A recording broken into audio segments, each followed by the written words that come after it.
இருக்கும். தேவனுடைய ஆவியினால நம்ம பிசாசை துரத்துறதுனால தேவனுடைய ராஜ்யம் யார் இடத்துல இருக்கு? உங்கள் இடத்துல இருக்கு. நீங்களே எத்தனை பேர் பிசாசுகளை துரத்தி இருக்கீங்க? போராடி இருக்கீங்க. எப்படி? ரத்த கட்டளையுடைய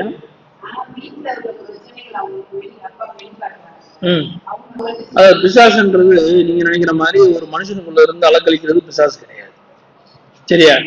அது உங்ககிட்ட இருக்கக்கூடிய நோயா இருக்கலாம், உங்ககிட்ட இருக்கக்கூடிய உலக பிரச்சனை என்ன செய்யலாம் இருக்கலாம், உங்களுக்குள்ள இருக்கக்கூடிய ஒரு வேதனையை என்ன செய்யலாம் அது இருக்கலாம்.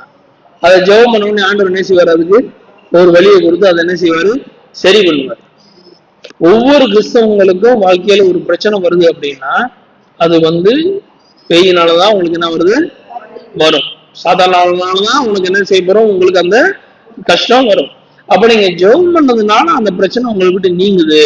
உங்களுக்கு ஒரு உடம்பு வலி இருக்கு, இல்லாட்டி உங்களுக்கு ஒரு நோய் இருந்துச்சு, இல்லாட்டி ஒரு கடன் பிரச்சனை இருந்துச்சு, இல்லாட்டி வீட்டுல ஒரு உபத்திரவம் இருந்துச்சு, இது நீங்க ஜெபம் பண்ணதுனால, குடும்பத்தோடு நீங்க ஜெபம் பண்ணதுனால நம்ம குடும்பத்துக்கு இது செஞ்சா நல்லா இருக்கும் தேவ சமூகத்தை நம்ம கேட்கும் போது அதை நம்மளுக்கு ஆண்டவர் சரி செய்யறாரு அப்படின்னா அதனால ஏற்படாம இருந்த அந்த பாக்கியம் அந்த பிசாசினால் அது என்ன செய்யப்பட்டது? உங்களுடைய ஜபத்தினால் அது அகற்றப்பட்டது. சரிங்களா? அப்ப இந்த இடத்துல யார் இருக்கான்னு இந்த இடத்துல ஆண்டவர் சொல்லியிருக்காரு. இப்ப தேவனுடைய ராஜ்யம் உங்ககிட்ட என்ன செய்து இருக்கு. அப்ப அப்படிப்பட்ட நீங்க அப்ப ஆண்டவர் என்கிட்ட இல்லை அப்படின்னு சொல்லி நீங்க என்ன செஞ்சுட்டே இருக்கீங்க? அறிக்கையிட்டுக்கிட்டே இருக்கீங்க. அவருக்கு விரோதமா நீங்க என்ன செய்றீங்க? அறிக்கையிடுறீங்க.